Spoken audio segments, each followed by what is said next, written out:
The vegetable vendor auntie played her first game of Golden Flower and was dealt a guaranteed winning hand, the King Bomb. But to everyone's shock, she folded her cards. The other players were confused, as the earlier rounds had let her win a little money. But the woman knew one thing. No matter how high her hand was, the opponents would always just happen to have something slightly better. The others started thinking she might be a pro, but when she shuffled the cards, her amateurish moves calmed everyone's doubts. Clearly, she was just a beginner.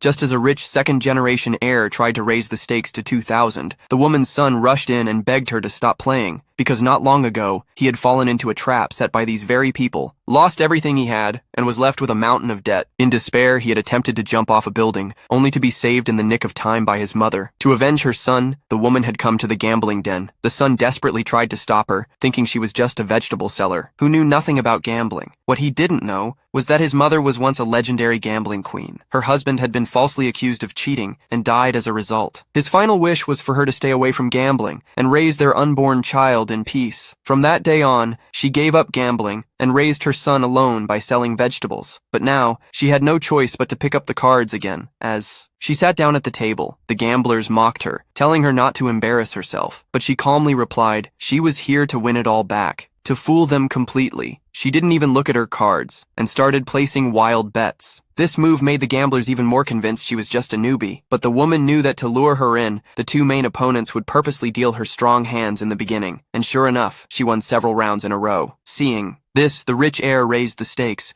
but her son, terrified, grabbed her arm, begging her to stop. He had lost everything right after the betting increased. He pleaded with her to go home. But the woman scolded him harshly. Everyone thought she had gone mad with gambling, but in truth, she had already laid her trap. As time passed, the bets got higher and higher, climbing from $1 to 2,000. The two opponents felt the time was right and started raising aggressively. Soon the small game became a high-stakes showdown. The rest folded one after another until only 3 players remained. Without hesitation, the woman pushed in all her money, 300,000. Her son panicked, certain they were about to lose everything. The rich heir gritted his teeth, matched the bet, then smugly declared the next round required a 1 million wager, or she would forfeit everything already on the table. Everyone thought the woman had finally run out of options, but she calmly stood up and asked her son to sign a donation agreement to take out a loan in his name. Gasps filled the room. People called her crazy, accusing her of gambling with her son's life, but she replied coldly, if her son hadn't lost the 300,000, she would never have stepped into this place. Her words left her son full of guilt, and he said he should be the one to pay for his mistakes. He signed the agreement without hesitation. Soon, 1 million in chips was delivered to the table. The woman pushed it all in without blinking. The entire room was stunned. Even the rich heir started to feel uneasy. He shot a look to his partner, signaling that he had triple aces,